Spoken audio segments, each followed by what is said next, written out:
All right, I think we are officially live now, if I'm not mistaken. So, Aaron Jayjack, how you doing, man? Hey, I'm good. How are you? I'm doing wonderful. You said you were out storm chasing in Manitoba late last night. Yeah, well, attempting to storm chase, but it didn't actually result in a storm. We had a cat bust here in Manitoba, so Well, at least you got some of that beautiful country that you were talking about in the storm chasing in Canada presentation that you gave a couple of weeks ago. So, yeah, and some fish and chips, and that's a pretty common meal up here in Canada, fish and chips. So it was a good little Sunday evening with the wife away from the kids, eating fish and chips and trying to chase a storm. yeah, man, sounds like living the life to me. And it's funny that you bring up the food because I was actually gonna kind of give you a little bit of a crap because when I was editing your storm chasing in Canada presentation, by far the most passionate you were about any topic was when you were talking about that food that you had a chance to eat. I forget what it was called, but it was the kind that you said was like generally native to like the northeastern portion of Canada, but you had a Oh chance yeah, to pick some up. the donair, right? The Donair. donair, yeah, donair, that's it. Yeah, yeah, that Yep, stuff's yep, great. yep. Hey, stream operator Tyler. Okay, everything is working fine. That's my bad, actually. I had the stream paused, so I wasn't seeing it. So, all right, everyone. Well, welcome to this office hours Q&A. If you're new to the party, I'm going to let you know how it works. It's pretty simple, actually. Aaron is here to answer your questions, and you're here to ask Aaron questions. So it's a perfect partnership. It pairs up very nicely. And there are, of course, people on Discord who are hanging out. There's people on YouTube that are hanging out. If you want to ask a question, though, you do have to be a Chaser Academy member. It's only $3. If you're on an iPhone, it's actually $4, so it's a little bit of a lie there since Apple has a markup in their app store. But it's $3. You get a chance to ask your questions tonight. We give weekly bonus videos out to everybody, and we also have a coach Q&A channel here in our Discord server where you can ask questions at any time. If you're a meteorology student, you're just a hobbyist who's trying to improve your forecasting and storm chasing skills, or if you're just interested in the hobby, it's a great place to connect with our coaches and get all of your questions answered. So if our moderators on Discord would be so kind as to drop the link to subscribe to the Chaser Academy in the chat, that would be awesome. You can also navigate to the Chaser Academy. So I think it says buy stuff here as the category on Discord, and then Chaser Academy is where you would click to actually join. So if you're on YouTube, it'll just be the big join button down below the YouTube channel, and you can ask your questions. So also, if you want to go ahead and ask your question on Discord, our mods will also drop the link to do so. We have a separate channel for that so it doesn't get all clogged up. And on YouTube, I'm going to be starting a storm chasing Q&A right now. So you'll just click that button at the bottom that says ask your questions here. And then I will make sure those get funneled over to Aaron. All right. All that stuff out of the way. Aaron, maybe while we are waiting for these questions to come in, you could share with us a little bit about how your 2026 storm chasing season went. Now that you've had a little bit of time since we've had any major outbreaks or anything, what was it like for you out there this year? Yeah, I'd say it was an average to above average season as far as like tornado wise. Uh, Kind of was a little heavy on the beginning with a lot of the tornadoes and severe weather early on in April. I think the first good tornado I saw this year wasn't until April maybe in Minnesota. Or maybe no, it might have been in March. Some Minnesota tornadoes in March. Saw some tornadoes in Kansas. The one day, I only regret not chasing one day, and it was the Enid, Oklahoma day. I was up in Canada and was planning to come down to chase, but not until the next day. Just had something going on. I don't remember what exactly, but I was like, well, I'll skip the first day, and well, that ended up being the best day of that stretch. So that was a little disappointing. But lots of chasing in the Midwest this season. It was a real Midwest heavy season. I felt like I was in the Midwest pretty much all season. Maybe I only chased out in Texas, I think like one time, and that was like late March or early April. Like one or two chases in Oklahoma. So Southern Plains was pretty much non-existent for me this season. I didn't chase any Dixie Alley, I don't think this season. But that's kind of been my I haven't chased down there in a couple of seasons, so there's it's been a little quiet there actually, the last couple of seasons, you know. In years prior, it feels like January 1st and the Dixie Alley lights up and chasing like crazy down there. But yeah, the last couple of seasons been a little slow. And the southeast maybe something to do with that Super El Nino or something. But yeah, so lots of Midwest chasing, and then it seemed like we shifted straight up to the Northern Plains here, and it's been Northern Plains and Canadian Prairie since like basically mid-June. Um, I like to chase the high plains a lot, and there was a week there in Colorado. They had like a 4 or 5 days of chasing, and it didn't look that good. And I love chasing Colorado, but I decided not to chase it. Partly because, well, one, it didn't look good, but two, I didn't want to burn myself out for days ahead because I've been watching the GFS, and for weeks it was just hinting at a real active pattern in Canada. And I was like, well, I'm not going to burn myself out down in Colorado, and hopefully a lot of the chasing herd will burn themselves out, and by the time the Canada stuff lights up or the Northern Plains stuff lights up, there won't be as many chasers up here, as much convergence, and I'll be well rested and ready to go. And so yeah, so then that stretch of Canada chasing came along, and we had quite a few active days. I know some chasers came up, and we're chasing up here into Canada. Some American chasers were chasing in Canada, quite a few actually. There was one weekend there where heck, I think 90% of the herd came up. Most American chasers I'd seen come up. It seemed like everybody came up to chase, and it kind of was a bust of a setup. I think the best tornado was a couple of 100 miles to the west of where everybody was in Saskatchewan, and just a few of the Saskatchewan local chasers snagged that one. A real nice tornado there. Craig Bohm, out of Saskatchewan, SK Storm Chaser. You go check out his stuff. He was on that one. But yeah, so I missed that one. I was chasing by Brandon, Manitoba, and with all the other chasers because it looked good there. But in fact we had a rare extreme risk, which if you're not familiar with Environment Canada and Canada's warning system, would basically be like the high risk in the United States. So we had a rare extreme risk, but it busted. And then all the U.S. chasers went back to the United States and were chasing down in the United States. And then a couple of weeks later, we had another setup here in Canada, and all the chasers were chasing all the way up to North Dakota, and they for some reason decided to take a day off and go on a boat in Devil's Lake, North Dakota. And I intercepted what I would say consider the tornado of the year up near Rossburn, Manitoba. This it was a beast of a tornado. It just dropped right there on top of me, and I was just basically well, it's X-rated when I say I was doing to that tornado when it hit the ground, but I was right there on that tornado's heels and tracked it for 20 minutes. And yeah, amazing footage on the 360 cameras. You guys should go check that out. It's pretty incredible. So that was my big intercept of the year so far. So hopefully, we still got it's only late July. It's kind of a peak season coming here for Manitoba. So we'll see if we can bag another photogenic tornado here before the season's over. Now, do you do any hurricane chasing? Yeah, I chase a lot of hurricanes, but yeah, Okay. no, we didn't have any last season. It's been slow, so might be another season like that. We'll see. What's the craziest hurricane intercept you've ever had? Definitely a Cat 5 Hurricane Michael in 2018. Yeah. Laura, Hurricane Category 4 Laura in Louisiana in yeah, what year was that? 2021 or something like that. That one was pretty intense too. Right in the eye and the eye wall there. In Homa, Louisiana, got pretty hammered there. But yeah, I had to drive the rental car, bash some trees that were down on the road to get into the eye, but I got into the eye. Yeah, it's pretty wild.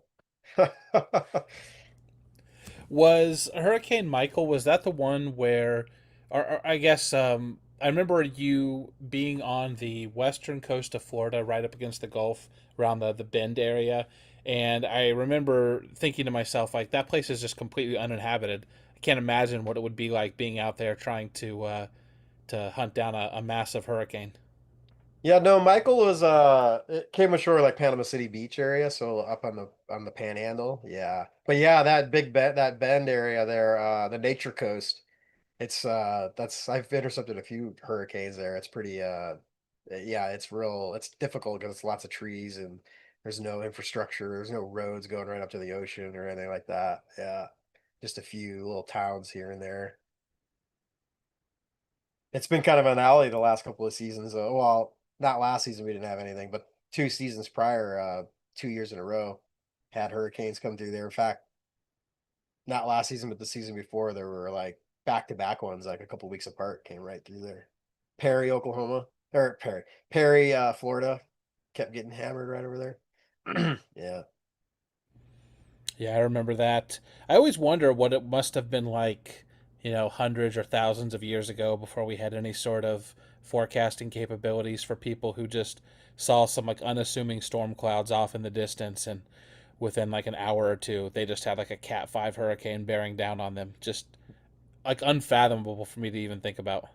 Right. I mean, you could see why they would think like the gods were wreaking havoc on them because like how do you go from like living your life, everything's normal, all of a sudden there's this massive storm that's destroying your civilization.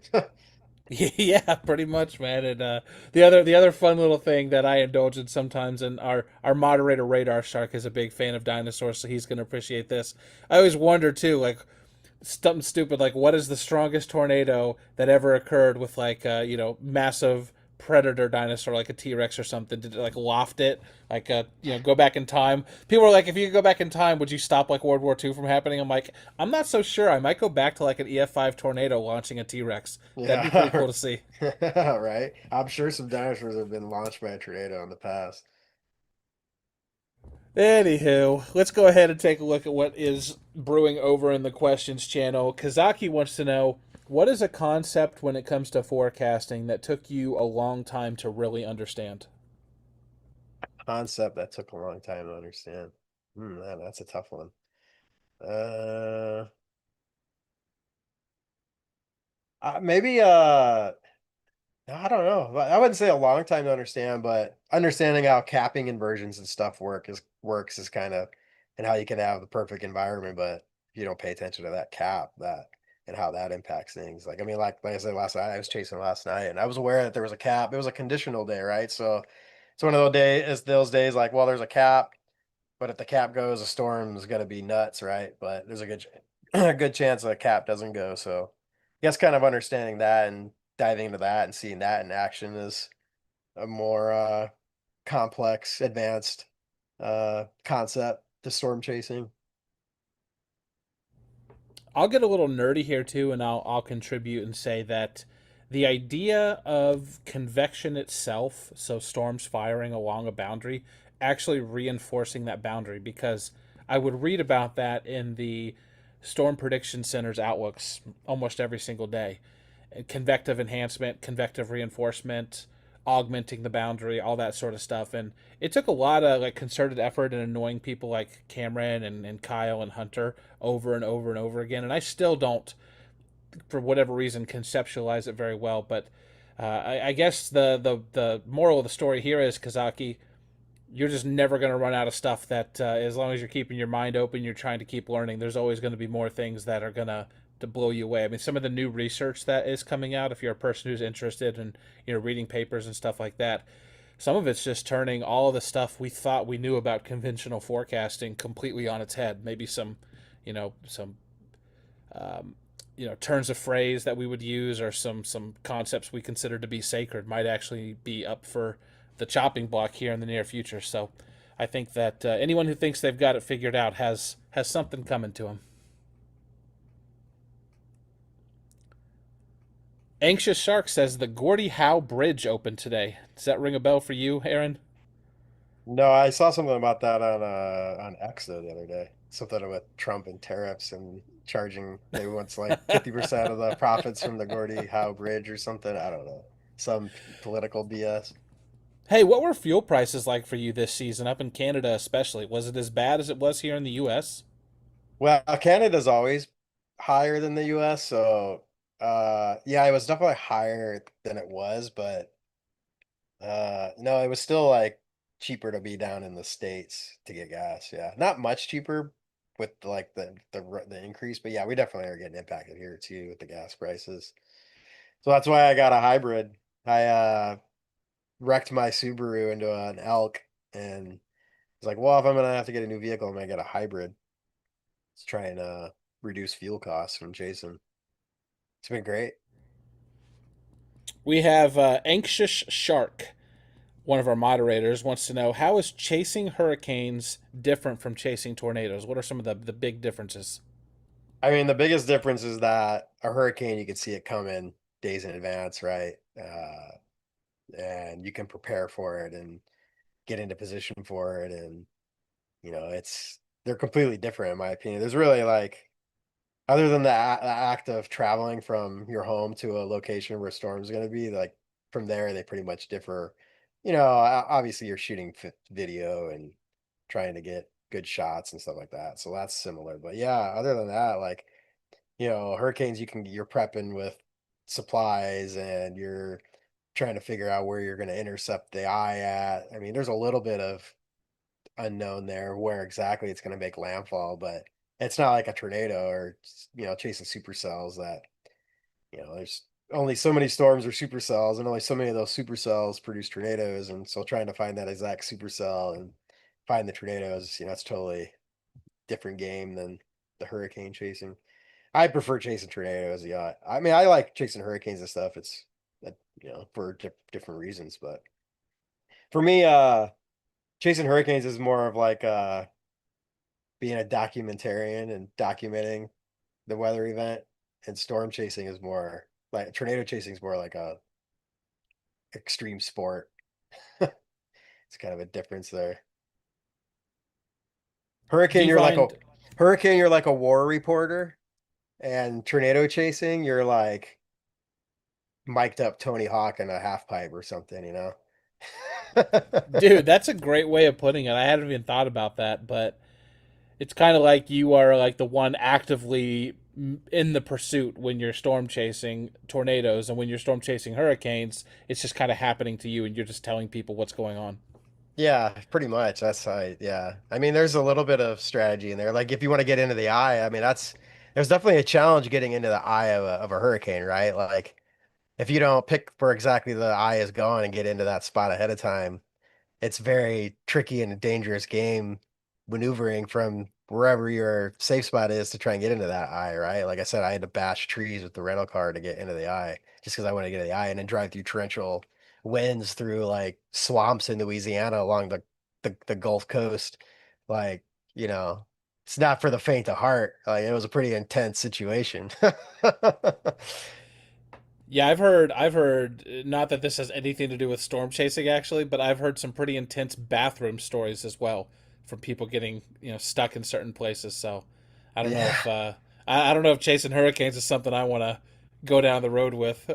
Oh yeah, I mean there's definitely you have no norm. I mean it's like martial law, or it's like Armageddon out there, right? Like you're like there's no traffic laws, all the lights are being blown apart. Like, there's nothing's open, there's no bathrooms. Like you're sleeping in your car. You're definitely, you mentioned bathrooms, like I've had to use the bathroom inside the car because it's a hurricane, right? Like it's like it's not like you're gonna step out and use the bathroom in the middle of a hurricane. Yeah, it's definitely a different beast. Yeah, man, storm chasers are just absolutely built different.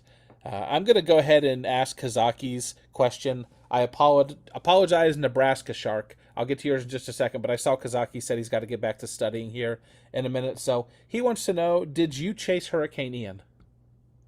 Yeah, I chased Ian. That was the Fort Myers one, right? Yeah, I chased Ian, yeah.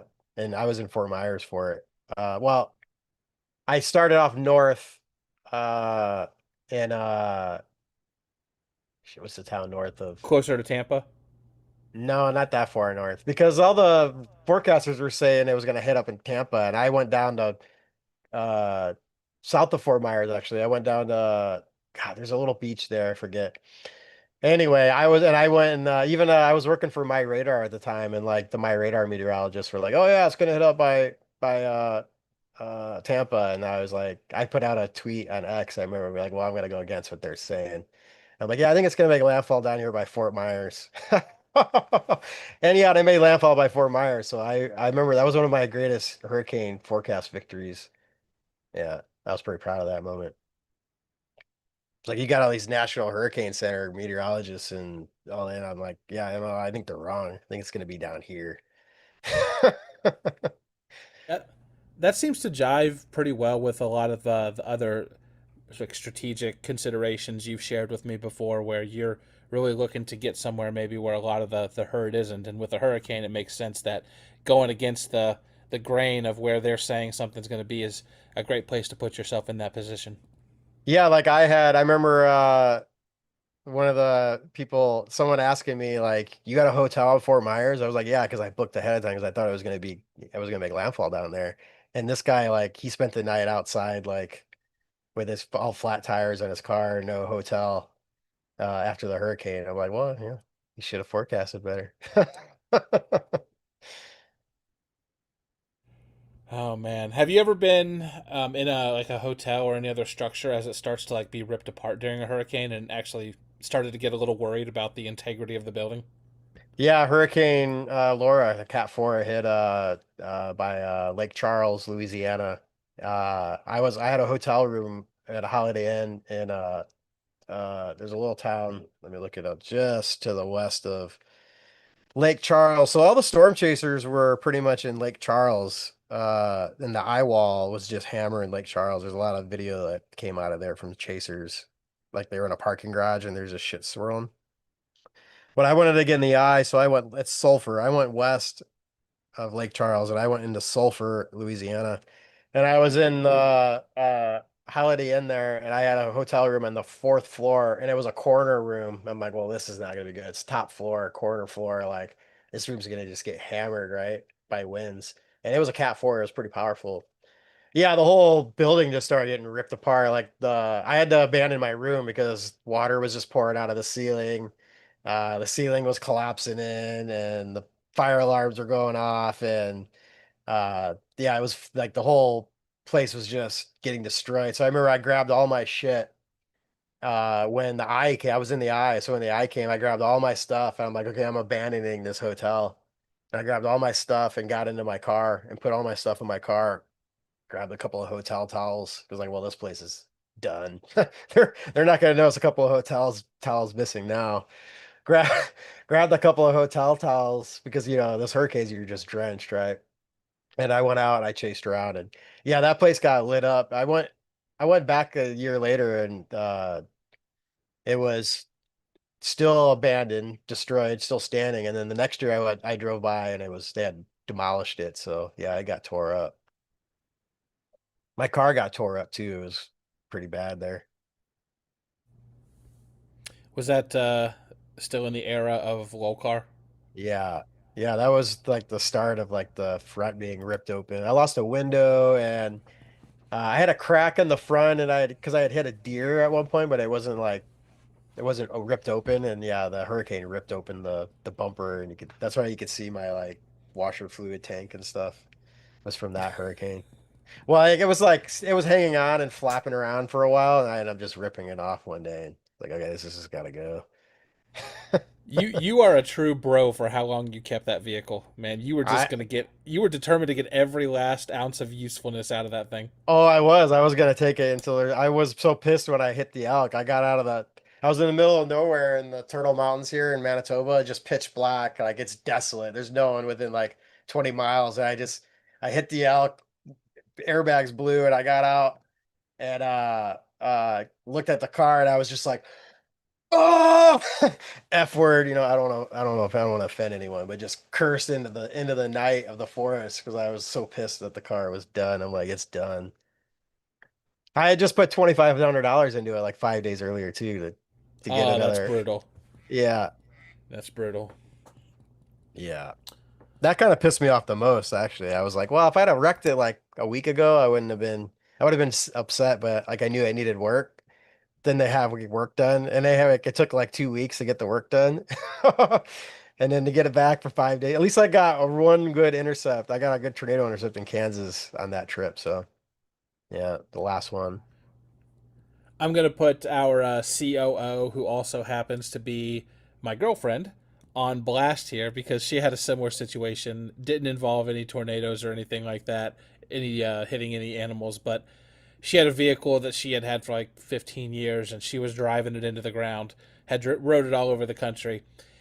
And it needed like $700-800 worth of work, and I was like, as soon as you put this money into it, it's going to break down on the it actually broke down on the way home, Oh literally man. on the way home from the auto place. So it wasn't quite as expensive as your situation, plus we were close enough to home that it was easy to get a tow, so much easier to handle than what happened to you. But yeah, it's brutal at that point, man. You put all that money in and you just watch it just get pissed right down the drain. Yeah, it was like total waste, right? Like, yeah, total waste.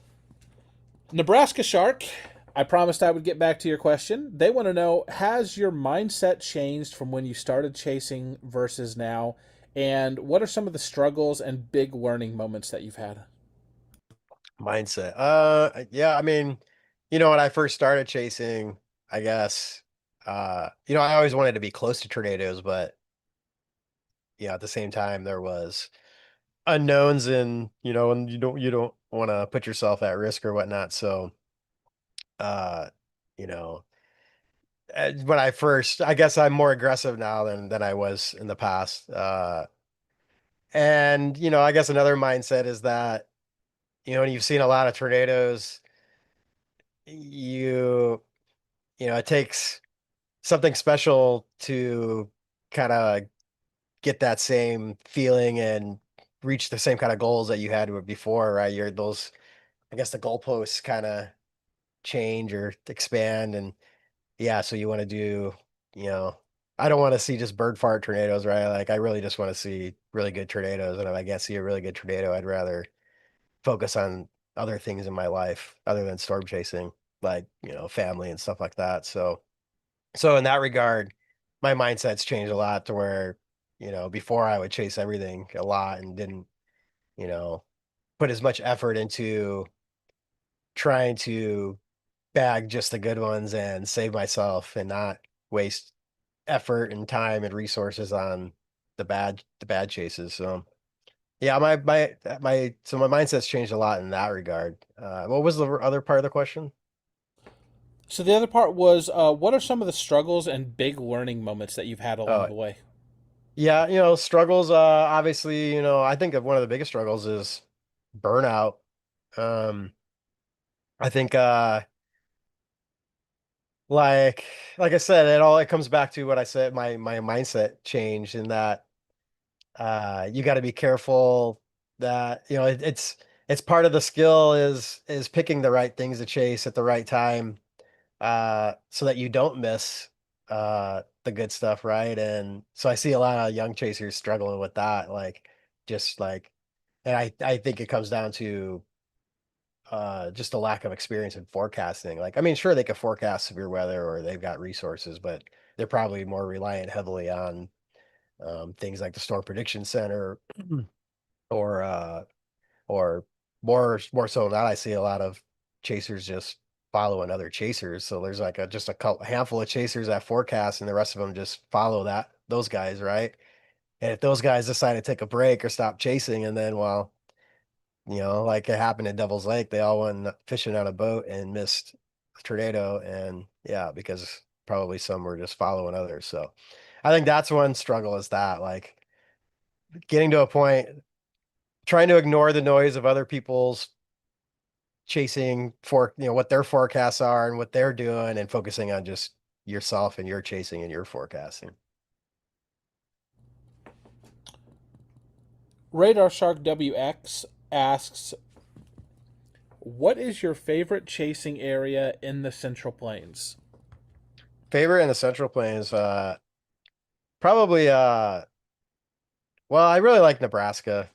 Yeah, probably Nebraska. It's pretty. I like chasing the sandhills. It's just pretty there. But as far as like chaseability would be probably Western Kansas just because it's nice and open, great road network. But man, Kansas doesn't really get had a lot of severe weather or tornadoes lately. So there's been a few, but yeah, not like I feel like all the good ones have been elsewhere. So Kansas used to be king. Yeah, I feel like there's been a huge drop off in Kansas over the last decade or so. I don't know if that's just Can me having recency bias, but it seems like a lot of the older tornado videos I grew up watching, a lot of them came from Kansas, and there just hasn't been a whole lot going on there since. Yeah, exactly. I agree. Kansas and Oklahoma. Now, a lot of it could be that all of these great tornadoes have been happening in other places all this time, but there's just so many more chasers now that they're covering them and seeing them and documenting them. But in the past, most of the chasers were just centered around Oklahoma and Kansas, right? So, but there's definitely been a drop off in like even with that consideration, we're definitely not seeing as much, right? Like it's not like we're seeing, we're bagging great tornadoes in the Dakotas and also bagging great tornadoes in Oklahoma. It's like we're just bagging great tornadoes in the Dakotas and there's no storms happening at all in Oklahoma and Kansas. So We've got Nick Gorman, Storm Chaser, here in the chat right now. He asks, "Can I follow you around to get my first Canada tornado?" I'm sorry, Nick, but I notice your name is green. That means you're not a Chaser Academy member. If you pay us $3 and become a member of the Chaser Academy, you can go ahead and drop that question in the questions chat, and I'll ask Aaron. So, all right. Let's see. All right, folks. Discord, YouTube. If you got any more questions, do your thing. If not, I'm just gonna hog the time here. Okay, looks like we have a couple more queued up. Just a reminder on YouTube, you can click that "Ask Your Questions Here" button, and on Discord, you're just going to use the link that one of our lovely moderators is going to throw into the chat. The one caveat being, you do have to be a Chaser Academy member to ask questions. So feel free to hang out and watch. And our next question is coming in from Anxious Shark. What's the best tornado you bagged this year? Was that the one in Canada, the TOTY that you were talking about earlier? yeah, it's definitely that Rossburn tornado. So far, season's not over yet, but yeah, definitely that one. Now, was that one of those unassuming days you talk about where it wasn't like a big synoptically evident day that would get a lot of people driving up from the States and you just kind of had to be there? Yeah, it was kind of like that for sure. Yeah. I mean, there was hints in the models that there was going to be, but no one was looking up there, right? Because I think the right reason no one was looking up there is because people don't pay attention to Canada unless the Storm Prediction Center has something right on the border with Canada, and there was nothing on the border from the Storm Prediction Center, so there everyone kind of fell asleep. But I had been watching that for days, yeah, and I was, first thing in the morning, I was ready to go. That was my plan for the day, was to chase storms that day. And then as the day progressed, it became more and more obvious that like the boundary, I started seeing the boundaries show up. I'm like, oh, if this something happens on this boundary, uh, it's gonna be good, right? And so I headed up north. You want me to tell you about the day, how this day went down? Yeah, yeah, break it all down, man. Yeah, so headed north. I could see on radar and satellite, I could see this boundary, and um storms trying to fire off it early in the day. There was actually further to the northwest of Saskatchewan, there were ongoing supercells with tornadoes. Uh, but my target, I wasn't my target. I was like, I'm gonna wait this boundary out here in Manitoba because if something goes, it's gonna just go bonkers, right? And so I head up and in the early afternoon, and some storms try to go up early, like between like 4 to 6 p.m. I think I chased like two cells that tried to go up and they got going a little bit, didn't latch onto the boundary, and then quickly raced off to the north. I bailed on them and I was like, well, I guess maybe we're not going to get a storm. And meanwhile, some new storms fired down to the southwest in southern Saskatchewan. But I was like, they have a really low tornado threat, basically like zero tornado threat, and it's going to pretty much just be a shelf cloud. But I was like, well, if it's not going to happen here, then I'll kind of just start meandering my way south towards those storms and maybe something will pop on this boundary. So I started driving south and I come through this river valley and I come up out of the river valley and I get a good view to the south up high and come through this town of Bertle, Manitoba. I actually drove through it last night. And I come through up out of Bernal, and I'm like, oh, like what is that going on there? To my southeast, there's just a little, not even like crisp, but just some like bubble of CU, just some clouds starting to kind of organize there, like right on the boundary. Like, well, this is interesting. Like, well, my plan was to keep heading south. So I keep driving south, but I'm watching this stuff that's off to my southeast. So it's still well south of me. So I was like, well, this is perfect. I can watch this drive south, head towards Saskatchewan. Those storms are coming towards me. At least I'll see a storm. And as I'm driving south, getting closer, like these things really just start pumping and just getting crisp. And I was like, oh, okay, we are not going to Saskatchewan now. We are going to stop here and watch these things get see if they get going. Not even showing up on radar yet, so no reflectivity scan.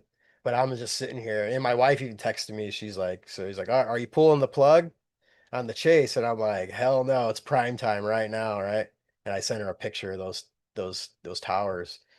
And the very first reflectivity scan, just instantly, there's two supercell looking sickle shaped cells. I'm like, oh shit, this is good. These are gonna go for sure. Like when you see that first reflective scan and you got a hook echo like that, like like you're about to see something amazing, right?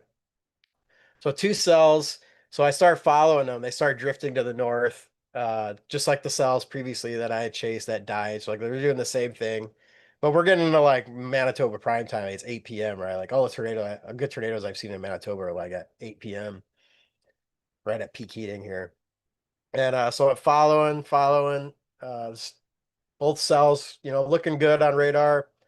They kind of start to like merge together and become one cell, but they lose their the hook echoes disappears. It's just this little round meatball on radar.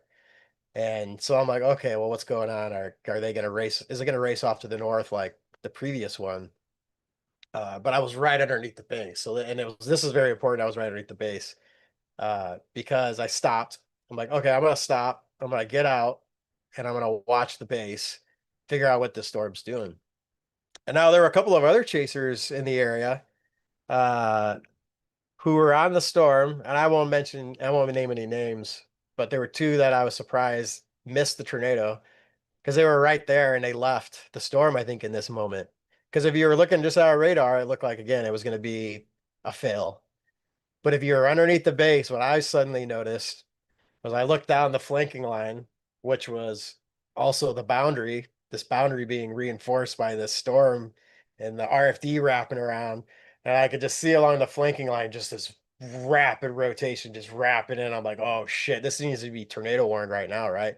I don't even think it was severe warned at this point, maybe. Or maybe it was severe. It may have been severe warned, but definitely wasn't tornado warned. So I'm like, oh, this thing's gonna produce a tornado. And yeah, within the next 5 minutes, it wrapped up. Little so a little swirl on the ground, like maybe like 50 yards in front of me. Uh, Watching the base spinning, it's funnel clouds starting to come down. So I start moving down the road. I see a brief little spin up right alongside the road, about 50 yards in front of me, and then a truck pulling a camper comes right. He drove right through this tornado, man. If it had fully planted right there, this truck and camper would have been tossed at this moment. He passes through right underneath it, and immediately after he passes through, another little swirl on the other side of the road. Yeah, then this thing just planted down. I was right there for it. So yeah, it was a pretty it was like it looked like a good day on the models. Uh, but yeah, it was. I mean, again, yeah, I was also kind of unassuming. If you're not forecasting and looking in Canada specifically, yeah, I mean, you would probably miss this day, and yeah, everybody did, right? So Gotta love those little surprises like that. Kind of keep you going when you have some of the larger busts that you were certain were going to pan out because everything yeah, looked great. So yeah, exactly. I think it's pretty funny that your wife as well was like asking you if it was time to wrap things up, and you were like, "No, man, we're just getting started." That's exactly what I said. I go, no, it's prime time, right? Like, yeah, and sure enough, like it's like one of those things, like when you spend so much time in the field, like you can look at something and you got a pretty good idea if this thing's gonna do it or not, or have a chance to do it or not. Like last night, the storm, like we had a storm that tried to go up, and it was like I could tell. I was like, wow, it's maybe happening, but I'm an optimist, so I always think it's gonna be happening. But I was like, deep down inside, I was like, yeah, it's probably gonna be a bust today. Got another question here coming in from Kazaki. What is your favorite tornado of all time that you've chased? Favorite trader of all time? Well, uh, gosh, I'll tell you it's real quick. probably I'll tell you real quick. My favorite story I've heard you tell. I believe it would have been the Dimmitt, Texas tornado. no, that was 2017. That was a long time ago. Yeah, well, I remember we talked about that. I think on the first episode I ever had you on Chaser Chat, you told me about that event. Yeah, maybe I don't know. That isn't as memorable. I mean, you may be thinking of a different one. I think maybe I might be Did thinking of a different one. Didsbury maybe in Alberta. Not Didsbury, although your Didsbury footage is insane. Along with the what was the one that you got where the meso was completely disconnected from the tornado underneath. Man, I don't know. It In was like Canada? the yeah in Oh, Canada. the Scarth one, the Scarth one. Scarth, yeah, that's it. Scarth. That's Yeah, another one that I yeah, know might be up there. So, yeah, yeah. anyways, sorry for cutting you off. I'll leave it to you. What's your favorite that you've ever chased? Yeah. My favorite is probably the Westmoreland, Kansas tornado, I think, in 2024. Yeah. Yeah, it was a great forecast and nobody was there. It was me and one other, well, Reed was there, but Reed was actually kind of following me that day. Truth be told, like I ran into him at a gas station. He's like, where are you going?" And we're like, "Well, let's just hang out and look for steaks and chase here." And we're hanging out, and then yeah, but we were the only two people there. Next up, we have Nebraska Shark wants to know: did you get to chase the Nebraska 2024 outbreak?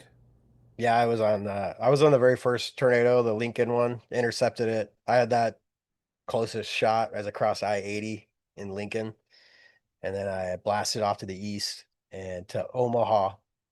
And I went north out of Omaha on I-29 to try and intercept that same supercell again because they was kept producing tornadoes as it moved off to the northeast. And as it approached I-29, it was producing and it came over the top of me and was still rotating and producing little spin ups, but nothing significant. And then I blasted east into Iowa because I saw the next supercells coming up from the south of Omaha. And then yeah, I got on the big wedge that was the Minden, Harlan, I forget the other town I went through, but yeah, I was on that one. Uh, and then there was another supercell after that, but I think it stopped producing a tornado right before I was able to get on it. But yeah, I was on that outbreak. That was one of the most insane outbreaks I've chased for sure. Probably the number one, the most insane outbreak I've chased. Like everything was just producing tornadoes and big, massive tornadoes. So Yeah, for whatever reason, that one is not ringing a bell. I don't know if I was just lost and doing some other work that I had going on at the time or whatever. But what were the dates on that one, or at least the that was April 26th, April 26th? 2024. And Okay, then so it three happened. And then 3 days later, I intercepted Westmoreland April 29th, 2024. Oh wow! So you didn't have to wait very long into the season before your your bread was buttered. Yeah, and I had two like back-to-back really career intercepts there. Yeah. No, that's really awesome, man. That's really awesome. Is that footage up on your YouTube channel? Yeah, that's all on YouTube for sure. I did a whole Okay, like a documentary video on it. I'm gonna make a note. I want to watch that. The Westmoreland one or the Nebraska outbreak day?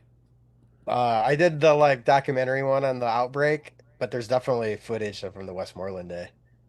Sweet. Yeah. All right. Anxious Shark says I could listen to Aaron tell chasing stories all day. Maybe that's maybe that's like an idea for like an ASMR side channel for you in the future. Yeah. Just tell recount storm chasing stories. Yeah, man. That I always felt like when I was doing Chaser Chat pretty often back in the day. I always felt like that's the one thing that could take Chaser Chat to the next level, is if it was not me, because I chase storms, but nowhere near like yourself and Reed and other people who are just out there all the time.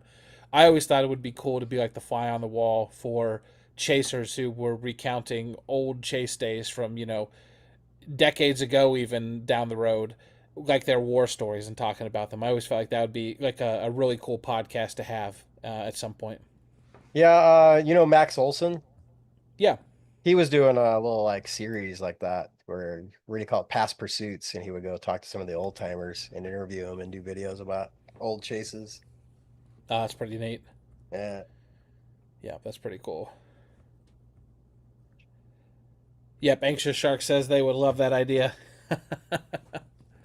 All right, folks. Well, YouTubers, Discorders, Discordians. I'm not sure. Is that the proper thing to call you folks? If you have any more questions, now is the time to get them in. We probably have time for one, maybe two more questions. You can drop them either in the main chat or in the questions chat. I'm taking a look at both of them right now. Accordion, says Kazaki. So apparently it is Discordians.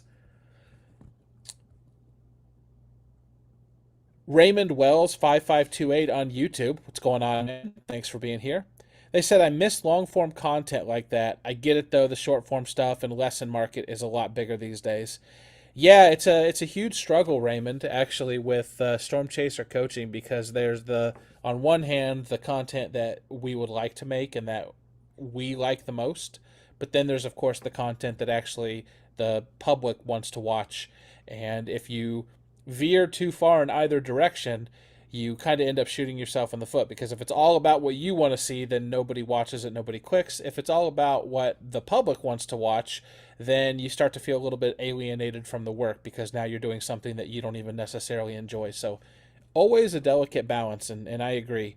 It's definitely trending more towards the short form, very low attention span side of things. I mean, I think that's obvious to pretty much anybody who's paying attention to what's going on socially in the world right now over the past 5-10 years, especially, is that with every single platform introducing some version of YouTube Shorts or Reels or TikTok, you only have a few seconds to get people's attention, or they're just flipping to the next thing. Yeah, I don't do a lot of the shorts and stuff. I mean, I do them a little bit, but like the long form stuff, like I feel like every video I've ever put a lot of effort into and spent a lot of time on just does poorly, and then I throw together something real quick and it gets 800,000 views, right? So it's like, okay, what's the point of spending a week working on an edit that gets maybe, if I'm lucky, 5,000 views, or I could just throw something together in 20 minutes and get almost a million views, right? Like that doesn't happen every time, but yeah, I've never had like yeah. Yeah, I don't know. Maybe it's just my channel, my following, so but for me anyway, that's my experience. Yeah, I think that's a pretty common experience, actually, because when people think of views on YouTube, when they think of reaching a huge audience with a viral moment, I think the standard that people hold up, like a Mr. Beast or someone like that, they're selecting for one specific type of person, right? It's a person who's looking to just be entertained for 15 minutes while they eat their dinner. They're not looking for anything more in depth. They're probably not even going to come back and specifically look for your content again in the future unless it shows up in their recommended feed. And so you kind of have these two things that are at odds with one another, which is, are you playing to an audience of people that purely want to be entertained, or are you playing for an audience that really wants to see your specific content? They like you. And so Alex Hormozy, who you actually remind me of a little bit with your style and your delivery, if you're familiar with Alex Hormozy. No. So he's a marketing guy, probably one of the more famous ones out there, like a marketing guru slash business guru. Young guy, likes to lift weights, really personable, and he talks a lot about how people have been so conditioned for that whole tons of clicks entertainment style stuff that they forget that what you're actually looking for is like qualified viewers, or qualified leads, or that sort of thing, where it's like the quality of the person who's interacting with your content is something that you have to take into consideration because you may only get like a couple hundred views on a video, but if they're people that plan on coming back because they really connect and resonate with you, and that's like the whole reason the podcasting format has taken off, is because you only need to have a couple hundred people that really like your podcast, and that's a super intimate format, and people really will come back over and over again. So no real point in any of that, no real question to ask you, just kind of me idly musing about the state of stuff. And Yeah. Raymond Wells over there on YouTube brought that up, and it was kind of interesting to me.